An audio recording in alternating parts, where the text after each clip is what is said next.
हरे कृष्ण, सभी को दंडवत प्रणाम। श्री चैतन्य भागवत अंत लीला। हम लोग ने कल सुना था कि महाप्रभु नवद्वीप से नीलाचल लौट आए थे। फिर वहां पर सार्वभौम भट्टाचार्य और अन्य उड़िया भक्त भी महाप्रभु के दर्शनों को आए थे। महाप्रभु वहां नीलाचल में काशी मिश्र के घर पे रहते थे और सूर्योदय से पहले ही वो महाप्रभु जगन्नाथ जी के मंदिर में पहला शंख बजते ही उठ जाते और मंदिर का पट खुलने से पहले महाप्रभु वहां पहुंच जाते थे और भगवान का दर्शन करके उनके आगे नृत्य और कीर्तन करते थे। फिर जब महाप्रभु का नीलाचल लौट आना महाराज प्रताप रुद्र ने सुना तो वो भी अपनी राजधानी कटक से नीलाचल की ओर चल पड़े। फिर इसके बाद हम लोग ने ये भी सुना कि नित्यानंद प्रभु के विषय में महाप्रभु ने बहुत अच्छी बातें कही। उन्होंने कहा, यदि कोई नित्यानंद प्रभु का अपराध करता है तो उसे मैं नहीं क्षमा करता हूँ, क्योंकि मेरे और नित्यानंद प्रभु में कोई भेद नहीं है, हम दोनों एक ही हैं।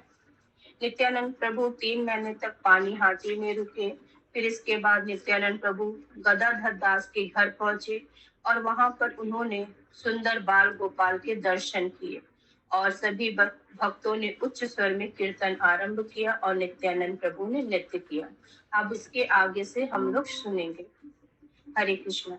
श्री माधव घोष प्रमुख कीर्तनिया थे।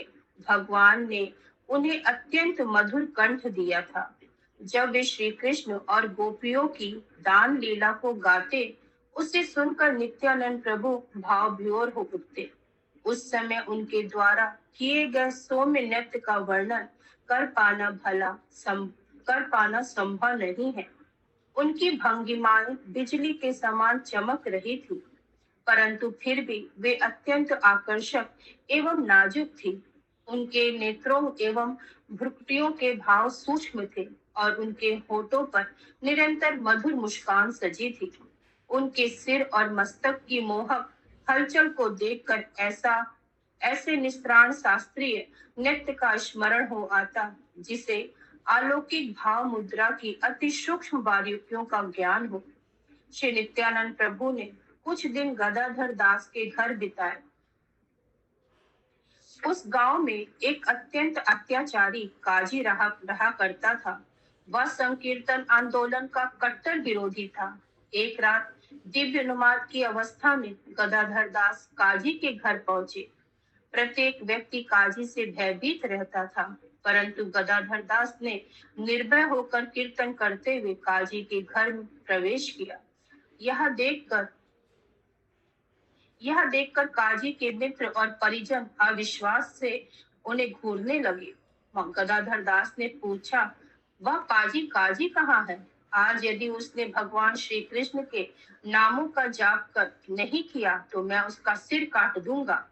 यह सुनकर काजी क्रोध से आग बबूला वहां आ धमका, परंतु गदाधर दास को देखते ही वह शांत हो गया।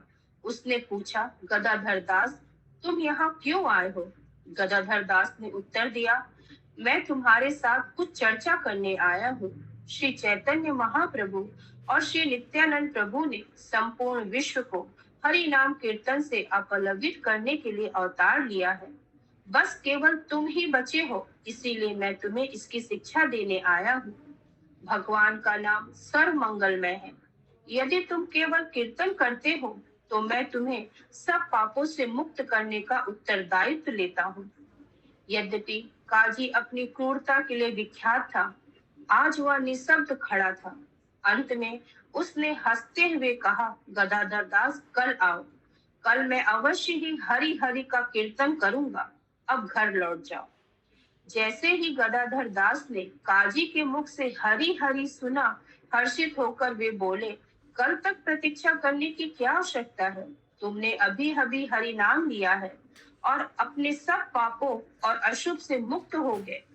यह कहकर गदाधर दास पागलों की भांति नृत्य करते हुए तालियां पीटने लगे। कुछ क्षणों पश्चात वे रुके और चले गए। अवाक काजी उन्हें देखता रह गया।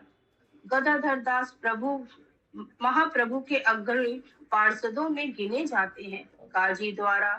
काजी इतना दुष्ट था कि अपवित्र होने के भय से कोई भी साधु संत उसके निकट नहीं आता था, परंतु गदाधर दास ने ऐसे पापी पर भी अपनी कृपा की। कुछ दिनों बाद श्री नित्यानंद प्रभु के मन में सची माता के दर्शन की तीव्र इच्छा उठी। उन्होंने अपने पार्षदों के साथ अगले दिन नवद्वीप के लिए प्रस्थान किया। मार्ग में वे खंडह खंडहदेह आए और वहां पुरंदर पंडित के घर पहुंचे। पुरंदर पंडित महान भक्त थे और सदैव महाभागवत प्रेम में मदमत रहते थे। वे वृक्ष पर चढ़कर सिंह की भांति गर्जना किया करते। वही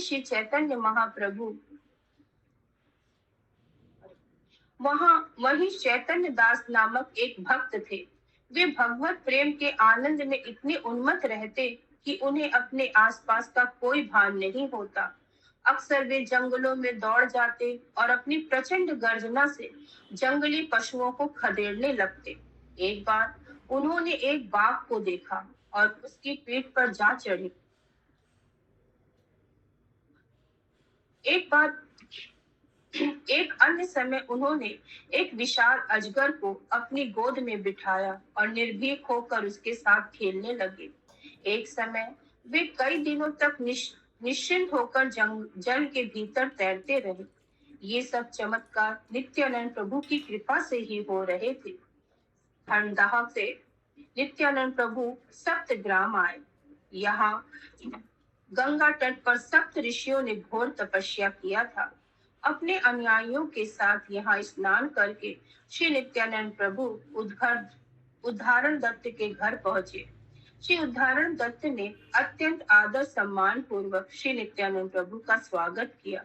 नित्यानंद प्रभु ने कुछ दिन वहां बिताए। इस स्थान पर नित्यानंद प्रभु कुछ व्यापारियों के घर संकीर्तन करने गए। उस समय व्यापारियों ने सब परिजन पूरी तरह नित्यानंद प्रभु के प्रति समर्पित हो गए। यह आश्चर्यजनक ही था कि धन संपत्ति में व्यस्त रहने वाले ये लोग इतनी सहजता से भगवत भक्ति से अशक्त हो गए। पूरा गांव हरि ध्वनि से गूंजने लगा। नित्यानंद प्रभु ने सप्तग्राम की गलियों में हरि नाम संकीर्तन किया। इसमें भाग लेकर सब भक्तों को श्री चैतन्य महाप्रभु द्वारा नवद्वीप की गलियों में किए गए संकीर्तन का स्मरण हो आया। अन्यों का क्या कहना, श्री नित्यानंद प्रभु के नृत्य को देखकर मुसलमान लोग भी भाव विभोर होकर आंसू बहाने लगे। सप्तग्राम के बाद नित्यानंद प्रभु शांतिपुर आए। वहां पहुंचकर वे सीधे अद्वैत आचार्य के घर पहुंचे। असीमित आनंद का अनुभव करते हुए अद्वैत आचार्य ने नित्यानंद प्रभु को प्रणाम किया और उनकी प्रदक्षिणा की। नित्यानंद प्रभु का आलिंगन करते हुए उनकी आंखें आंसुओं से भर उठी। गले लगाकर आंगन में लोटपोट होते हुए वे दोनों एक दूसरे के पैरों को छूने का प्रयास करने लगे। अंततः उन्होंने स्वयं को शांत किया और बैठ गया। हाथ जोड़कर अद्वैत आचार्य ने प्रार्थना की, आपकी दिव्य देह नित्य आनंद से भरी रहती है, इसीलिए आपका नाम नित्यानंद है। यद्यपि केवल आपकी कृपा से ही भगवत भक्ति प्राप्त हो सकती है, परंतु फिर भी आपके चित्त में इसका रंच मात्र भी गर्व नहीं है। आप दिव्य आनंद के मूर्तिमान स्वरूप है। मात्र आपके स्मरण से व्यक्ति अपने अज्ञान को नष्ट कर सकता है। प्रशंसा करते हुए अद्वैत आचार्य भाव विभोर हो उठे। श्री अद्वैत आचार्य उन गिने चुने भक्तों में से थे जो नित्यानंद प्रभु की वास्तविक पहचान से भली भांति परिचित थे। श्री नित्यानंद प्रभु और अद्वैत आचार्य कृष्ण कथा करते हुए एक साथ अपना समय व्यतीत करते।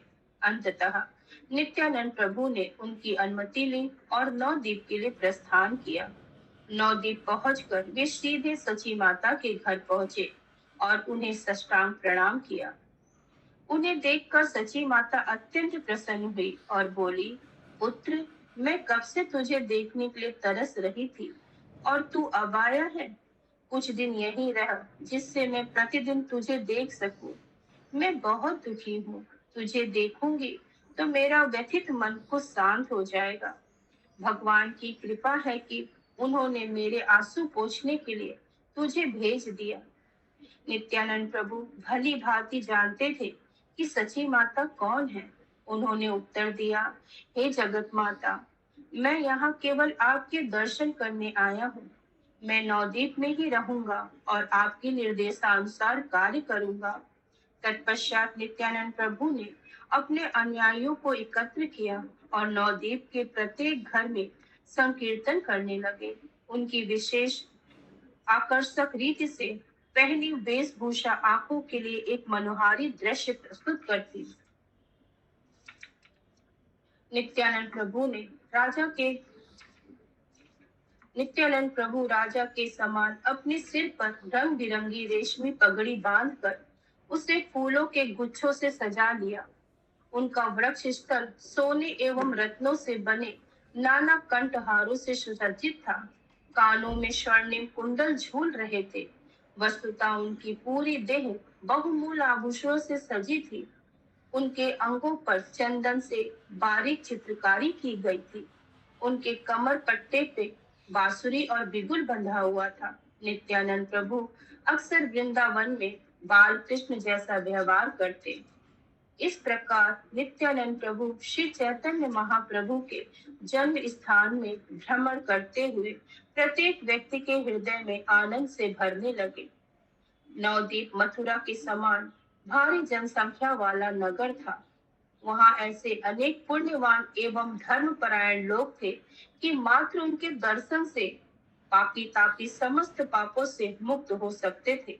साथ ही वहां ऐसे निकष्ट दुष्ट लोग भी थे जिनकी मात्र छाया पड़ने से व्यक्ति अपने समस्त पुण्यों से हीन हो सकता था। संन्यास से पहले श्री चैतन्य महाप्रभु ने अनेक लोगों का उद्धार किया था और अब श्री नित्यानंद प्रभु अनेक चोरों, ठगों और अपराधियों का उद्धार कर रहे थे। नित्यानंद प्रभु ने कुछ सर्वाधिक पतित लोगों का किस प्रकार उद्धार किया, कृपया ध्यान पूर्वक यह कथा सुनो। नवद्वीप में एक युवा ब्राह्मण रहता था।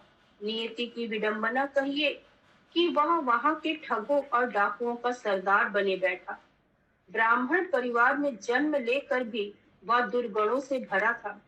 वह अत्यंत क्रूर था और निसंकोच किसी की भी हत्या कर देता था। एक दिन उसने नित्यानंद प्रभु को बहुमूल्य आभूषणों से सजा धजा देखा।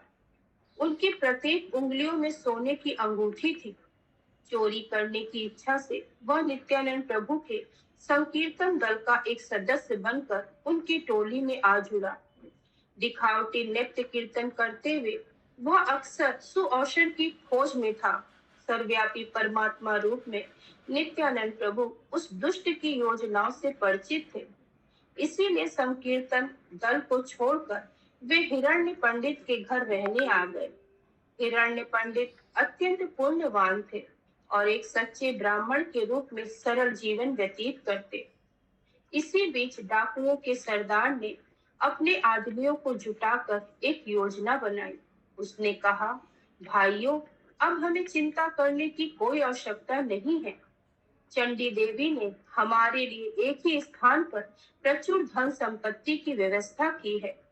इस अवधूत ने अपने शरीर पर मानो पूरा खजाना लपेटा हुआ है।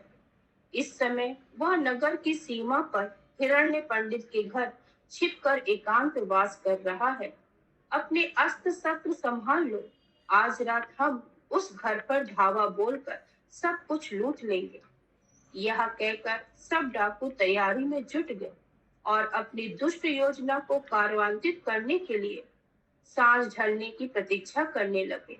उन्होंने सूचनाएं प्राप्त करने के लिए अपने गुप्तचरों को भी घर के आसपास तैनात कर दिया। नित्यानंद प्रभु अपने अनुयायियों के साथ 56 भोग का आनंद ले रहे थे। सब भक्त मानो बालकों की हंसी लिए खेल रहे थे। गुप्तचरों ने जाकर सूचना दी, अवधूत भोजन कर रहा है। शेष लोग पूरे जागे हैं और उत्सव मना रहे हैं।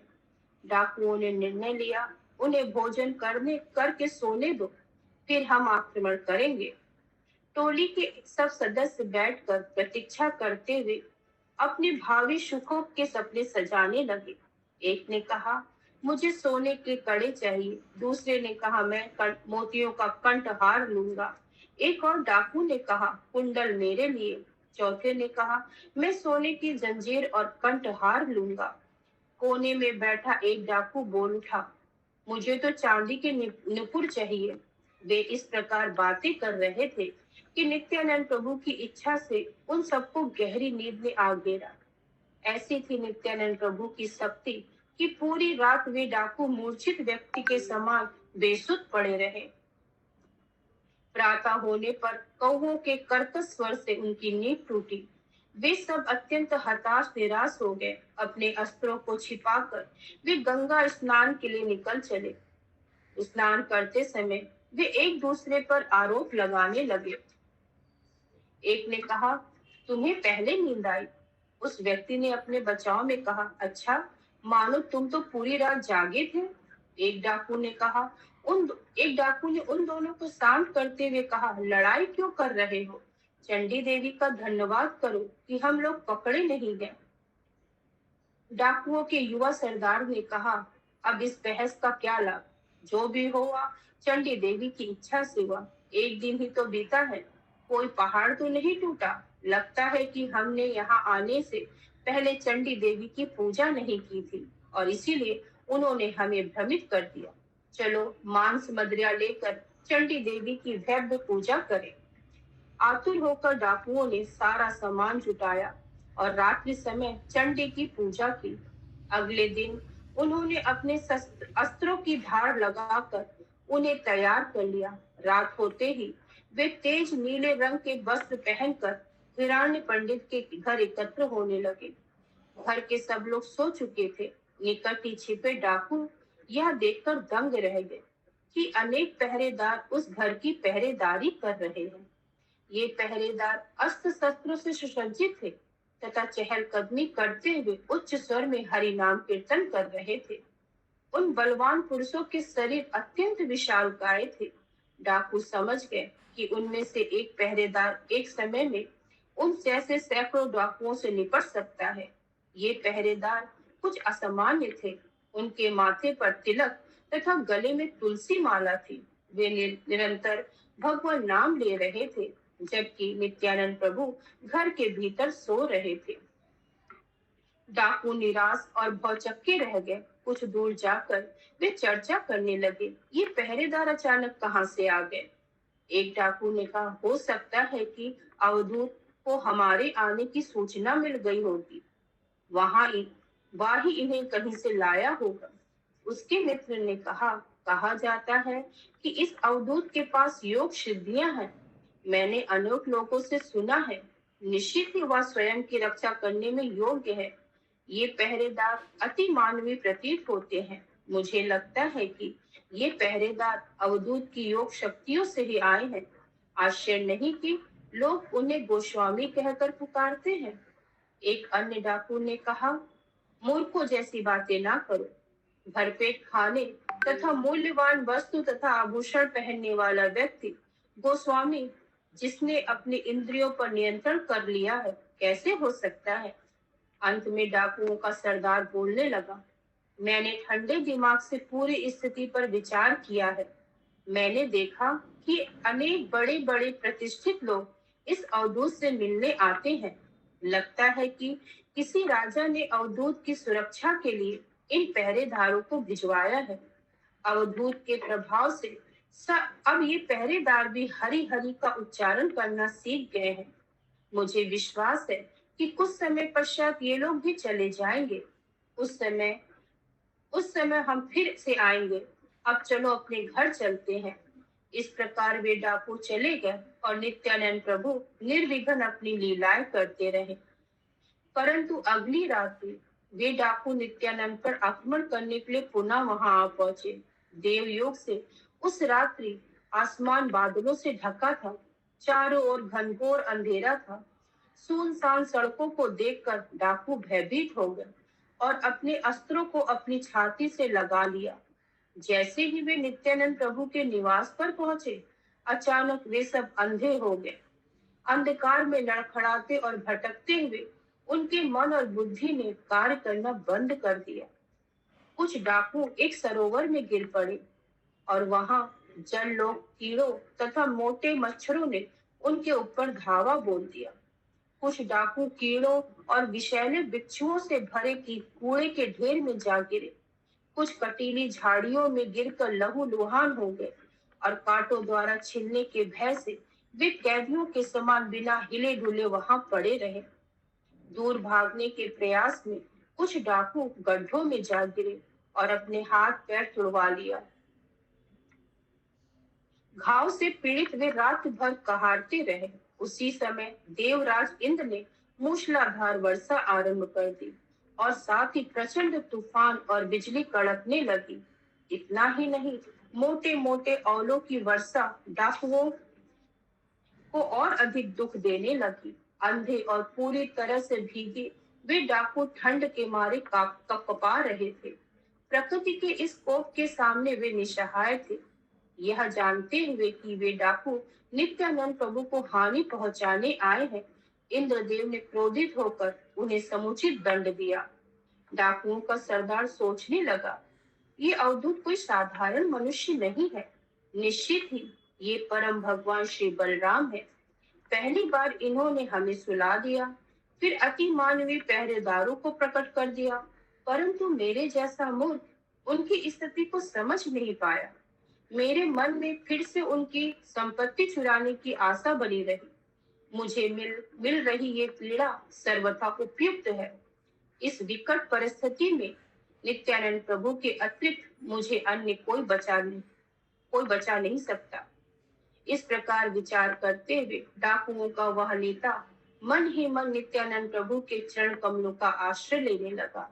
इस प्रकार की शरणागति व्यक्ति की तुरंत रक्षा करती है। वह युवा डाकू ब्राह्मण प्रार्थना करने लगा। भूमि पर गिरने वाले व्यक्ति के लिए भूमि के अतिरिक्त अन्य कोई आश्रय नहीं होता। इसी प्रकार हे भगवान, आपके प्रति किए गए अपराध को आपके चरण कमलों का आश्रय लेकर ही नष्ट किया जा सकता है। हे भगवान, आप अत्यंत दयालु हैं। मुझ जैसे दुष्ट पापियों की पतितों को क्षमा करने में पूरी तरह सक्षम हैं। हे नाथ, आप समस्त प्राणियों का जीवन भर पालन करते हैं और जीवन के अंत में भी आप उनकी रक्षा करते हैं। कृपया मुझे अपनी शरण में स्वीकार करें। मुझे समुचित दंड मिल गया है। मेरी एकमात्र इच्छा है कि आप जन्म जन्म जन्मांतर तक मेरे स्वामी बने रहें। जब दयालु श्री नित्यानंद प्रभु ने उनकी इन करतार प्रार्थनाओं को सुना, तो उन्होंने तुरंत सब डाकुओं को पीड़ा मुक्त कर दिया। अचानक सब डाकुओं की दृष्टि लौट आई और तूफान एवं वर्षा रुक गई।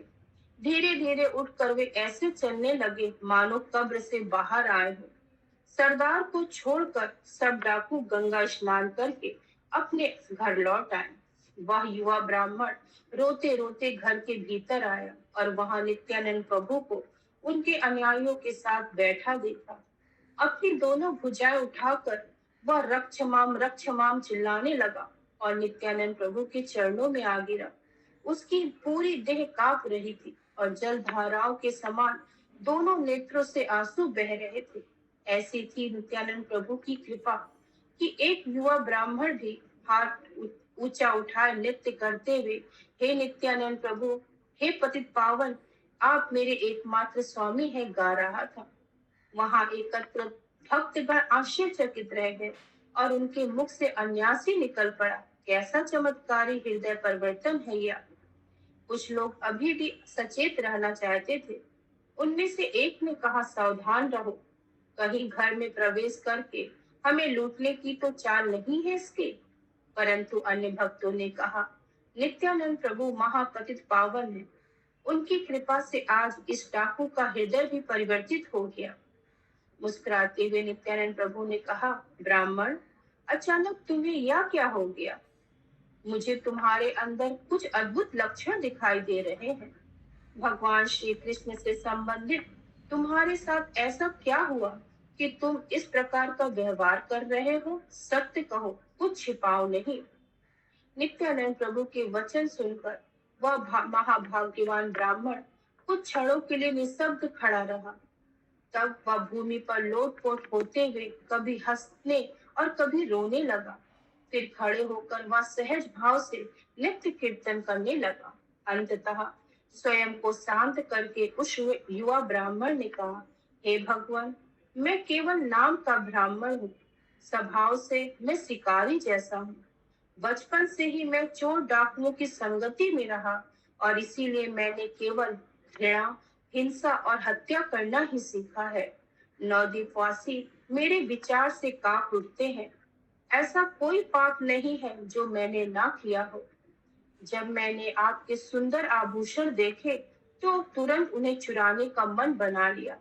आपको लूटने की आशा से मैं अपनी टोली के साथ यहाँ आया, परंतु हम उस रात गहरी नींद में सो गए। आपकी माया शक्ति के प्रभाव से मैं समझ नहीं पाया कि उस असाधारण कार के पीछे आप कारण थे। कुछ दिनों पश्चात हमने पुनः प्रयास किया। चंडी देवी की पूजा करके हम तेज धार वाले शस्त्रों के साथ आए, परंतु आपके घर को हरि नाम कीर्तन कर रहे बलवान पहरेदारों से घिरा देखकर हम आश्चर्यचकित रह गए। इस पर भी हम दुष्ट आपकी दिव्य स्थिति को समझ नहीं पाए और हताश निराश होकर घर लौट आए। हमने कुछ दिन और प्रतीक्षा की और तीसरी बार आए। यहाँ पहुंचते ही हम अंधे हो गए। कुछ न देख पाने के कारण हम कटीली झाड़ियों और गड्ढों में गिर पड़े। एक भयानक तूफान टूट पड़ा और कुछ समय में आपकी कृपा से हम आपके चरण कमलों का स्मरण करने लगे। हमारी दृष्टि के साथ साथ हमारी बुद्धि भी लौट आई। हमारी आंखें खुल गई। भगवान, आप इतने उदार हैं कि मात्र आपके स्मरण से मैं नरकीय पीड़ा से मुक्त हो गया हूँ। आपके स्मरण में इतनी अद्भुत शक्ति है। यह कहकर वह ब्राह्मण नृत्य करते हुए अपनी भुजाओं को उठाकर चारों दिशाओं में घुमाने लगा। उसके उद्गार सुनकर वहां एकत्र भक्तों के मन में उसके प्रति सम्मान बढ़ गया। ब्राह्मण ने आगे कहा, हे भगवान, अब मैं आपकी अनुमति चाहता हूँ। मेरे मन में जीवित रहने की कोई इच्छा नहीं बची। आपके प्रति इतने कुत्सित विचार रखने के कारण मुझे उसका प्रायश्चित करना होगा। मैं अपनी इस पतित देह को गंगा जी में फेंक कर अपना जीवन समाप्त कर दूंगा। नित्यानंद प्रभु ने उत्तर दिया, ब्राह्मण, निसंदेह तुम महाभाग्यवान हो, अन्यथा तुम इतने सारे चमत्कार कैसे देख सकते थे? ध्यान पूर्वक सुनो। यदि तुम अपने पाप कार्यों को त्याग देते हो तो मैं तुम्हारे समस्त पूर्व दुष्ट कर्मों का उत्तरदायित्व ले लूंगा। आज के बाद लूटपाट, हिंसा, हत्या आदि सब बंद कर दो। धर्म परायण जीवन यापन करते हुए हरि नाम कीर्तन करो। इस प्रकार तुम अपने साथ अन्यों की भी रक्षा कर सकोगे। जाओ, अपने साथियों को भी इस सन्मार्ग से जोड़ने का प्रयास करो। अत्यंत प्रसन्न होकर नित्यानंद प्रभु ने अपनी पुष्पमाला निकालकर उस ब्राह्मण के गले में पहना दी। वातावरण भक्तों की उल्लास भरी हरि ध्वनि से गूंज उठा। तत्पश्चात तप तत्पश्चात तपस्या पश्चाताप करने से उस ब्राह्मण का भवबंधन छिन्न भिन्न हो गया। वह ब्राह्मण नित्यानंद प्रभु के चरण कमलों पर गिर पड़ा। उनकी आंखों से निरंतर आंसू बह रहे थे। नित्यानंद प्रभु के चरण कमलों को पकड़े हुए वह उनके पवित्र नामों का जय घोष करने लगा। हे नित्यानंद प्रभु, आप पतित पावन हैं। कृपया इस दीन को अपने चरण कमलों पर थोड़ा स्थान दीजिए। हरे कृष्णा। सभी को दंडवत प्रणाम। नमो विष्णुपादाय कृष्ण पृष्ठाय भूतले श्रीमते भक्ति वेदांत स्वामी इति नामिने। नमस्ते सारस्वते देवे गौरवाणी प्रचारिणी निर्विशेष शून्यवादी पाश्चात्य देश तारिणी। जगत गुरु शिल प्रभुपाद की जय।